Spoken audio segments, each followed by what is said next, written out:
Hello ನಮಸ್ಕಾರ ಎಲ್ಲರಿಗೂ. ನಿಮ್ಮ ಪ್ರೀತಿಯ ಲೀನಾ. ಹೇಗಿದ್ದೀರಾ? ನೀವೆಲ್ಲ ಚೆನ್ನಾಗಿದ್ದೀರಾ ಅಂದ್ಕೊಳ್ತೇನೆ. ಹಾಗೆ ನನ್ನ ಲೀನಾ ಕುಮಾರಿ ಯೂಟ್ಯೂಬ್ ಚಾನಲ್ಗೆ ನಿಮ್ಮೆಲ್ಲರಿಗೂ ಸ್ವಾಗತ. ಶುಕ್ರವಾರದ ವ್ಲಾಗ್ ವಿಡಿಯೋನ ದಯವಿಟ್ಟು ಕೊನೆ ತನಕ ನೋಡಿ. ಇಷ್ಟ ಆಯಿತು ಅಂದರೆ ಚಾನಲ್ನ ಸಬ್ಸ್ಕ್ರೈಬ್ ಮಾಡಿಕೊಂಡು ನಿಮ್ಮ ಫ್ರೆಂಡ್ಸ್ ಆ್ಯಂಡ್ ಫ್ಯಾಮಿಲಿಗೂ ಕೂಡ ಶೇರ್ ಮಾಡಿ, ಅವರು ಕೂಡ ನನಗೆ ಸ್ವಲ್ಪ ಸಪೋರ್ಟ್ ಮಾಡಲಿ. ಬನ್ನಿ ಹಾಗಾದರೆ ವಿಡಿಯೋನ ಮುಂದುವರ್ಸೋಣ. ನಮ್ಮೂರಲ್ಲಿ ವಾತಾವರಣ ಏರುಪೇರು ಇದ್ದೇ ಇರುತ್ತೆ. ಒಂದೊಂದು ದಿವಸ ಮಳೆ ಇದ್ದರೆ ಒಂದೊಂದು ದಿವಸ ಗಾಳಿ ಮೋಡ ಇರುತ್ತೆ. ಇವತ್ತು ಹಾಗೇ ಸ್ವಲ್ಪ ಚಳಿ ವಾತಾವರಣ ಇತ್ತು. ಅದರ ಜೊತೆಗೆ ನನ್ನ ದಿನಚರಿನ ಸ್ಟಾರ್ಟ್ ಮಾಡಿಕೊಂಡೆ. ಮೊದಲು ಹೊಸ್ಲೆಲ್ಲ ತೊಳೆದು ರಂಗೋಲಿ ಹಾಕ್ಕೊಂಡೆ. ಇವತ್ತು ನಮ್ಮ ಮನೆಯಲ್ಲಿ ನಮ್ಮ ಮನೆಯವರು ಮಕ್ಕಳು ಎಲ್ಲ ಬೇಗ ಎದ್ದಿದ್ರ. ಅವ್ರು ಎದ್ದಿದ ತಕ್ಷಣವೇ ಬೇಗ ಹಾಸಿಗೆ ಎಲ್ಲ ಮಡಚಿಟ್ಬಿಡೋಣ ಅಂಥೇಳಿ ಹಾಸಿಗೆ ಎಲ್ಲ ಮಡಚಿ ತೆಗೆದಿಟ್ಕೊಬಿಟ್ಟೆ. ಹಾಸಿಗೆ ನೋಡಿದ್ರು ಅಂದರೆ ಮತ್ತೆ ಮತ್ತೆ ಬಂದು ಉಳ್ಕೊತಾ ಇರ್ತಾರೆ. ಹಾಗಾಗಿ ನೆನ್ನೆ ವಿಡಿಯೋ ನೋಡಿದವ್ರಿಗೆ ಗೊತ್ತಾಗಿರುತ್ತೆ ನನ್ನ ಮನೆಯಲ್ಲಿ ಅಕ್ಕಿ ಖಾಲಿ ಆಗಿಬಿಟ್ಟಿತ್ತು ಅಂತ. ಆದ್ರೂ ಬೆಳಗ್ಗೆಗೆ ಅಡ್ಜಸ್ಟ್ ಆಗೋಷ್ಟು ಒಂದು 4-4.5 ಗ್ಲಾಸ್ ಅಕ್ಕಿ ಎತ್ತಿಟ್ಟಿದ್ದೆ. ಬೆಳಗ್ಗೆಗೆ ಅದನ್ನೇ ಅನ್ನ ಮಾಡಿಕೊಂಡೆ. ಮತ್ತು ಬೇಳೆ ಸಾಂಬಾರಿಗೆ ಎಲ್ಲ ತಯಾರಿ ಮಾಡಿ ಬೇಳೆನೆಲ್ಲ ಕುಕ್ಕರ್ಗೆ ಹಾಕಿ ವಿಷಲ್ ಹಾಕಿ ಸ್ಟವ್ ಮೇಲೆ ಇಟ್ಟಿದ್ದಾಯಿತು. ಪಲ್ಯ ಏನಾದರೂ ಮಾಡ್ಕೊಳ್ಳೋಣ ಅಂತ ಹೇಳ್ಬಿಟ್ಟು ಸ್ವಲ್ಪ ಎಲೆಕೋಸು ಮತ್ತು ಸ್ವಲ್ಪ ಆಲೂಗೆಡ್ಡೆ ಎಲ್ಲ ತರಕಾರಿಗಳನ್ನೆಲ್ಲ ಹೆಚ್ಚಿಟ್ಕೊಂಡೆ. ಅಷ್ಟೊತ್ತಿಗೆ ಬೇಳೆ ಕೂಡ ಕುಕ್ಕರಲ್ಲಿ ಚೆನ್ನಾಗೆ ಬಂದಿತ್ತು. ಬೇಳೆ ಸಾರಿಗೆಲ್ಲ ಒಗ್ಗರಣೆ ಹಾಕ್ಕೊಂಡೆ. ನಮ್ಮ ಮನೆಯವರು ಮಕ್ಕಳು ಎಲ್ಲ ಎದ್ದಿದ್ರಲ್ವ, ಆಚೆ ಬಂದು ನೋಡಿದ ತಕ್ಷಣವೇ ನೀರು ಬಿಟ್ಟಿದ್ದಾರೆ. ಹಾಗಾಗಿ ಡ್ರಮ್ ಎಲ್ಲ ತೊಳೆದ್ಬಿಟ್ಟು ಅದಕ್ಕೆ ಪೈಪೆಲ್ಲ ಹಾಕಿ ತೊಟ್ಟಿ ಎಲ್ಲ ಬಳ್ಕೊಂಡು ಇವರೆಲ್ಲ ಒಂದು ಕಡೆ ಗುಂಪು ಕಟ್ಕೊಂಡು ಮೀಟಿಂಗ್ ಮಾಡ್ತಾಯಿದ್ದಾರೆ. ನಂದಿನ್ನೂ ಅಡುಗೆ ಕೆಲಸ ಆಗಿರಲಿಲ್ಲ. ಅವ್ರು ನೀರು ತುಂಬಿಕೊಳ್ಳಿ ಅಂತ ಹೇಳ್ಬಿಟ್ಟು ನಾನು ಪಲ್ಯ ಮಾಡೋಕ್ಕೆ ಅಂತ ಬಂದು ನಿಂತ್ಕೊಂಡೆ. ಅಮ್ಮ ಮತ್ತು ಮನೆಯವರು ಎಲ್ಲ ಅಂಗಡಿಗೆ ಹೋಗಿದ್ದಾರೆ. ಹಾಗಾಗಿ ನನ್ನ ಸಣ್ಣ ಮಗಳಿಗೆ ನೀರು ತುಂಬ ಕೆಲಸನ ವಹಿಸೋಗಿದ್ದಾರೆ. ನನ್ನ ದೊಡ್ಡ ಮಗಳು ಮತ್ತು ಮಗ ಇಬ್ಬರು ಅಂಗಡಿಗೆ ಹೋಗಿ ಬರಬೇಕಾದ್ರೆ ನನ್ನ ಮಗ ಬಿದ್ದು ಎದ್ದು ಗಾಯ ಮಾಡ್ಕೊಂಡು ಬಂದಿದ್ದಾನೆ. ಇವೊಂದು ಒಂದೇ ಹಳು. ಏನಂತ ಬಂದು ನೋಡಿದರೆ ಕಾಲೆಲ್ಲ ತರ್ಚ್ಕೊಂಡು ಹೋಗಿತ್ತು. ಅರಿಶಿನ ಪುಡಿ ಹಾಕ್ತೀವಿ ಅಂದಿದ್ದಕ್ಕೆ ಬೇಡ, ನಾನು ಅಕ್ಕನ ಜೊತೆ ಹೋಗಿದ್ದಲ್ವ, ಅಕ್ಕನೇ ನನಗೆ ಮಲಮ್ ಹಚ್ಚಲಿ ಅಂತ ಹೇಳಿ ಅಕ್ಕನ ಹತ್ರ ಆಯಿಲ್ಮೆಂಟ್ ಹಚ್ಚಿಸ್ಕೊಳ್ತಾ ಇದ್ದಾನೆ. ನೋಡಿ ಈಗ ಗಂಟೆಲ್ಲ ಇಲ್ಲಿ ನಾನು ಮುಟ್ಟೆ ಇಲ್ಲ, ಮುಟ್ಟಲ್ಲ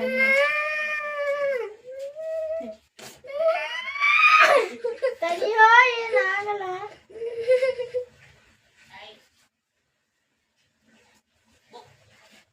ಹಿಂಗೆ ಉಜ್ಜಿ ಬಿಡು ಅಗ್ಲಕ್ಕೆ. ಮುಟ್ಟಕ್ಕೆ ಕೊಡ್ತಿಲ್ಲ ಎಲ್ಲೂಜಲಿ. ಓ ನಿನ್ನ ಹತ್ರ ಮಾತಾಡ್ಕೊಂಡು ಮಾಡಲ್ಲ.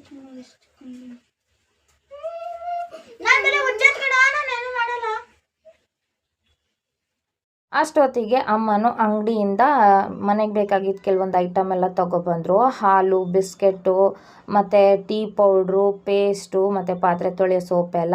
ಅಡುಗೆ ಕೂಡ ರೆಡಿ ಆಗಿತ್ತಲ್ವ. ಹಾಗಾಗಿ ಮಕ್ಕಳು ನಮ್ಮ ಮನೆಯವರು ಎಲ್ಲರೂ ತಿಂಡಿ ಮಾಡಿಕೊಂಡ್ರು.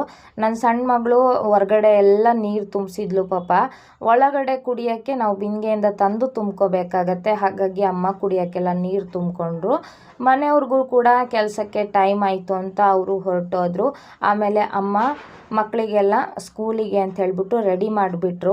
ನಾನು ಬೆಳಗ್ಗೆ ಮಡಚಿಟ್ಟಿದ್ದ ಹಾಸಿಗೆನೆಲ್ಲ ನನ್ನ ಸಣ್ಣ ಮಗಳು ತಂದು ಕೊಡ್ತಾಯಿದ್ರೆ, ದೊಡ್ಡ ಮಗಳು ಎಲ್ಲ ಹಾಸಿಗೆನ ಜೋಡಿಸ್ಕೊಂಡು ಅವರು ಕೂಡ ರೆಡಿ ಆಗಿ ಎಲ್ಲ ಅವ್ರದ್ದು ಕೆಲಸಗಳನ್ನ ಮುಗಿಸ್ಕೊಂಡು ಸ್ಕೂಲಿಗೆ ಹೊರಟೋದ್ರು.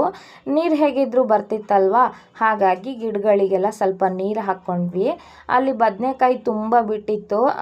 ಇವತ್ತು ಒಂದಿಷ್ಟು ಬದನೆಕಾಯಿ ಕುಯ್ದೆ. 1 kg ಜಾಸ್ತಿನೇ ಸಿಕ್ತು. ಅದೆಲ್ಲ ಕುಯ್ದು ತೆಗೆದಿಟ್ಟು ಪಾತ್ರೆ ಎಲ್ಲ ತುಂಬ ಬಿದ್ದಿತ್ತಲ್ವ, ನೀರು ಬರ್ತಾ ಇರೋದ್ರಿಂದ ಬೇಗ ಕೆಲಸ ಮುಗಿಸ್ಕೊಳ್ಳೋಣ ಅಂತ ಹೇಳ್ಬಿಟ್ಟು ರಾತ್ರಿದು ಪಾತ್ರೆಗಳು ತುಂಬ ಇತ್ತು. ಹಾಗೆ ಬೆಳಗ್ಗೆನೂ ಎಲ್ಲರೂ ತಿಂಡಿ ಮಾಡಿದ್ದು ತಟ್ಟೆ ಪ್ಲೇಟು ಎಲ್ಲ ಇತ್ತಲ್ಲ, ಅದನ್ನೆಲ್ಲ ಒಟ್ಟಿಗೆ ಒಂದೇ ಸರಿ ತೊಳೆದ್ಬಿಟ್ಟು ಪಾತ್ರೆಗಳನ್ನೆಲ್ಲ ಜೋಡಿಸ್ಕೊಂಡೆ. ಸ್ವಲ್ಪ ಬಟ್ಟೆ ಇದ್ದಿದ್ದರಿಂದ ಅಮ್ಮ ನಾನೇ ಬಟ್ಟೆ ಒಗಿತೀನಿ ಅಂಥೇಳಿ ಅವರು ಬಟ್ಟೆ ಒಗೆಯೋಕ್ಕೆ ನಿಂತ್ಕೊಂಡ್ರು. ನಾನು ಬಟ್ಟೆಗಳೆಲ್ಲ ಜಾಲಿಸಿ ಕೊಡ್ತಾಯಿದ್ದೆ. ನನ್ನ ಮಗ ನಾನು ಹೆಲ್ಪ್ ಮಾಡ್ತೀನಿ ಅಂತ ಬಂದ. ಒಂದೊಂದೇ ಬಟ್ಟೆಗಳನ್ನ ಅವ್ರ ಅಜ್ಜಿಗೆ ತೆಗೆದು ಕೊಡ್ತಾ ಇದ್ದ ಒಣಗ್ಸೋಕ್ಕೆ ಅಂತ ಹೇಳ್ಬಿಟ್ಟು. ನಾವು ಚಿಕ್ಕದ್ರಿಂದ ಹೆಣ್ಮಕ್ಳಿಗೆ ಹೇಗೆ ಮನೆಯ ಸಣ್ಣ ಪುಟ್ಟ ಕೆಲಸಗಳನ್ನ ಹೇಳ್ಕೊಡ್ತೀವಲ್ಲ, ಅದೇ ಥರ ಗಂಡು ಮಕ್ಕಳಿಗೂ ಕೂಡ ಮನೆಯಲ್ಲಿ ಸಣ್ಣ ಪುಟ್ಟ ಕೆಲಸಗಳನ್ನ ಹೇಳ್ಕೊಟ್ರೆ ಮುಂದಕ್ಕೆ ಅವರು ದೊಡ್ಡವರಾಗಿ ಕೆಲಸ ಕಾರ್ಯ ಅಂತ ಆಚೆ ಹೋದಾಗ ಅವರಿಗೆ ಅವ್ರ ಕೆಲಸಗಳನ್ನ ತಾವೇ ಮಾಡ್ಕೊಳ್ಳೋಕ್ಕೆ ಸುಲಭವಾಗಿರುತ್ತೆ. ಆಮೇಲೆ ನಮ್ಮದು ನೀರಿನ ಕೆಲಸ ಎಲ್ಲ ಆಯ್ತಲ್ವ, ಹಾಗಾಗಿ ಅಮ್ಮ ಸ್ಟವ್ ಎಲ್ಲ ಒರೆಸಿದ್ರು. ಅಷ್ಟೊತ್ತಿಗೆ ನಾನು ಬೇಗ ಕಸ ಎಲ್ಲ ಗುಡಿಸ್ಕೊಂಡು ನೆಲ ಎಲ್ಲ ಒರೆಸ್ಕೊಂಡೆ. ಅಷ್ಟೊತ್ತಿಗೆ ನನಗೂ ಹೊಟ್ಟೆ ಹಸಿ ಸ್ಟಾರ್ಟ್ ಆಯಿತು. ಹಾಗಾಗಿ ಬೇಗ ಹಲ್ಲುಜ್ಕೊಂಡು ಮುಖ ಎಲ್ಲ ತೊಳ್ಕೊಂಡು ಫ್ರೆಶ್ ಆಗಿ ಬಂದು ಮೊದಲು ಶುಗರಿನ ಟ್ಯಾಬ್ಲೆಟ್ ತೊಗೊಂಡೆ. ಊಟಕ್ಕೆ ಮುಂಚೆ ತೊಗೋಬೇಕಲ್ವ, ಹಾಗಾಗಿ ನನ್ನ ಮಗ ಅನ್ನ ಸಾರು ಮಾಡಿದ್ದು ಅದು ತಿನ್ನಲ್ಲ ಅಂತ ಹೇಳ್ಬಿಟ್ಟು ಒಂದೇ ಹಠ. ನಾನು ಊಟ ಮಾಡೋ ಅಷ್ಟೊತ್ತಿಗೆ ನೋಡಿ ಎಷ್ಟು ಹೊತ್ತಾಗಿದೆ. ಬೆಳಗಿಂದ ಹೊಟ್ಟೆ ಹಸಿ ಅನ್ನೋದೇ ಇರಲಿಲ್ಲ. ನಾನು ಪಟ ಅಂತ ಇದ್ದಿದ್ದು ಅನ್ನ ಸಾರನ್ನೇ ಹಾಕ್ಕೊಂಡು ಕೂತ್ಕೊಂಡೆ. ನನ್ನ ಮಗ ತಿನ್ನೋಕ್ಕೆ ಅಂತ ಬಂದವನು ಒಂದು ತುತ್ತು ತಿನ್ನಿಸ್ಕೊಂಡು, ಇಲ್ಲ ನಾನು ಅಜ್ಜಿಗೆ ಹೇಳಿದ್ದೀನಿ ಅನ್ನ ಸಾರು ತಿನ್ನಲ್ಲ, ನಾನು ಚಿತ್ರಾನ್ನ ಮಾಡಿ ಕೊಡ್ತೀನಿ ಅಂತ ಹೇಳಿದೆ ಅಜ್ಜಿ, ನಾನು ಅಜ್ಜಿ ಮಾಡಿ ಚಿತ್ರಾನ್ನನೇ ತಿಂತೀನಿ ಅಂತ ಹೇಳ್ಬಿಟ್ಟು ಅವನೊಬ್ಬನೇ ನನಗೆ ತೋರಿಸಿ ಚಿತ್ರಾನ್ನ ತಿಂತಾ ಇದ್ದ. ಮೊಬೈಲಲ್ಲಿ ಸ್ವಲ್ಪ ಕೆಲಸ ಇತ್ತು ಅಂತ ಹೇಳ್ಬಿಟ್ಟು ನನ್ನ ಮಗನ ಮಲಗಿಸಿ ಮೊಬೈಲ್ ಕೆಲಸ ಎಲ್ಲ ಮುಗಿಸ್ಕೊಂಡೆ. ಅಷ್ಟೊತ್ತಿಗೆ ಲೈಟಾಗಿ ಹೊಟ್ಟೆ ಹಸಿತಿತ್ತು ಅಂತ ಹೇಳ್ಬಿಟ್ಟು ಪಲ್ಯನೂ ಅಂಬ್ಲಿನೂ ಕುಡಿತಾ ಇದ್ದೆ. ಅಷ್ಟೊತ್ತಿಗೆ ನನ್ನ ಮಕ್ಕಳು ಸ್ಕೂಲಿಂದ ಬಂದರು. ಬಾಟ್ಲಿ ನಂಗೆ ಹಿಂಗೆ ಎಸ್ಯಾಕ್ ಹೋದ್ಲು. ಇಲ್ಲ ನಾನು ಎಸ್ದಿ ಕಾರ್ ಬಂತು ಮಮ್ಮಿ, ಕೆಳಗೆ ಬಿದ್ದೋಯ್ತದು. ಇಲ್ಲ ಕಾರ್ ಬಂದಿಲ್ಲ, ಏನು ಬಂದಿಲ್ಲ. ನಾನು ಮಮ್ಮಿ ನಂಗೆ ರೋಡಿನ ಹೊಡ್ಕೊಂಡ್ ಬರ್ತಾನೆ. ನಿನ್ನ ಹತ್ರ ಮಮ್ಮಿ ಇಲ್ಲಿ ನೀರು ಹಿಡ್ಕೊಂಡು ಎಂಜಲ್ ನೀರು ಕೊಟ್ಟಿರ್ತಾರೆ, ಎಂಜಲ್ ನೀರು ಕುಡಿತಾರೆ ಹೋಗಿ. ಮಮ್ಮಿ ನಾನು ಕುಡ್ದ ಮಮ್ಮಿ ಆಮೇಲೆ ಇವಳು ನೋಡಿರಿ. ಸ್ಕೂಲಿಂದ ಬರ್ತಾ ಇದ್ದಂಗೆ ಇವರಿಬ್ಬರದು ಉದ್ದ ಲಿಸ್ಟೇ ಇರುತ್ತೆ ಕಂಪ್ಲೇಂಟಿಂದು. ಒಬ್ರ ಮೇಲೆ ಒಬ್ಬರು ಚಾಡಿ ಹೇಳ್ಕೊಂಡು ಹಿಂಗೆ ಸಣ್ಣ ಪುಟ್ಟ ಕಿತಾಪತಿ ಮಾಡ್ತಾಯಿರ್ತಾರೆ. ಅಕ್ಕ ತಂಗಿ ಅಂದಮೇಲೆ ಹೀಗೆ ಅಲ್ವಾ, ಕೆಲವೊಂದು ವಿಷಯದಲ್ಲಿ ಒಟ್ಟಿಗಿರ್ತಾರೆ, ಕೆಲವೊಂದು ವಿಷಯದಲ್ಲಿ ಜಗಳ ಆಡ್ಕೊಳ್ತಾ ಇರ್ತಾರೆ. 1 ಸೆಕೆಂಡ್ ಜಗಳ ಆಡ್ಕೊಂಡ್ರೆ ಮತ್ತೊಂದು ಸೆಕೆಂಡ್ ಒಂದಾಗಿರ್ತಾರೆ. ಆಮೇಲೆ ಅಮ್ಮನೂ ಅವಾಗಿನ ಕೆಲಸ ಮುಗಿಸ್ಕೊಂಡು ಬಂದಿದ್ದರು. ಹಾಗಾಗಿ ಅಮ್ಮ ಮತ್ತು ನನ್ನ ದೊಡ್ಡ ಮಗಳು ಊಟ ಮಾಡೋಕ್ಕೆ ಕೂತ್ಕೊಂಡ್ರು.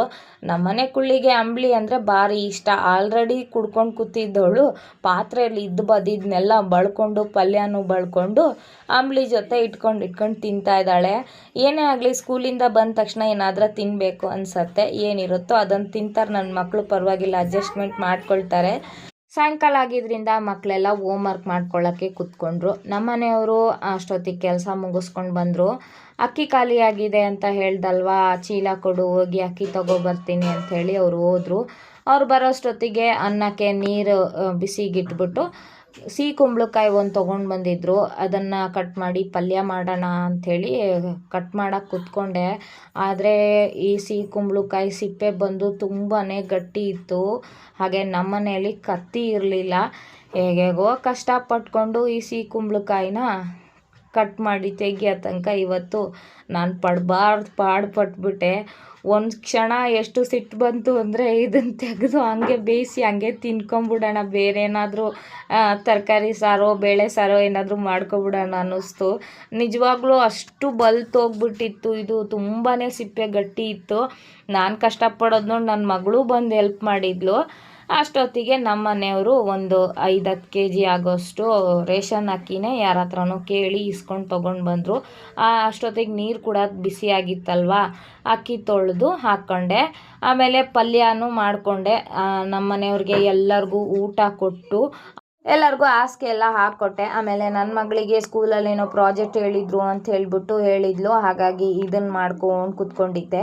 ಎಲ್ಲರೂ ಮಲ್ಕೊಂಡಿದ್ರು, ಅಜ್ಜಿ ಮೊಮ್ಮಗ ಇನ್ನೂ ಕತೆ ಮಾತಾಡ್ಕೊಂಡಿದ್ರು. ಇವತ್ತಿನ ವ್ಲಾಗ್ ವಿಡಿಯೋ ಇಷ್ಟೇ. ಸಿಗೋಣ ಮತ್ತೊಂದು ಹೊಸ ವ್ಲಾಗ್ ವಿಡಿಯೋನಲ್ಲಿ. ಅಲ್ಲಿ ತನಕ ಈ ವಿಡಿಯೋ ನಿಮ್ಮೆಲ್ಲರಿಗೂ ಹೇಗೆ ಅನ್ನಿಸ್ತು ಅಂಥೇಳಿ ದಯವಿಟ್ಟು ಕಮೆಂಟ್ ಮಾಡಿ. ಇದೇ ಥರ ಇನ್ನಷ್ಟು ವ್ಲಾಗ್ ವಿಡಿಯೋಗಳನ್ನ ನೋಡಬೇಕು ಅಂತ ಹೇಳಿದರೆ ದಯವಿಟ್ಟು ನನ್ನ ಯೂಟ್ಯೂಬ್ ಚಾನಲ್ನ ಸಬ್ಸ್ಕ್ರೈಬ್ ಮಾಡ್ಕೊಳ್ಳಿ.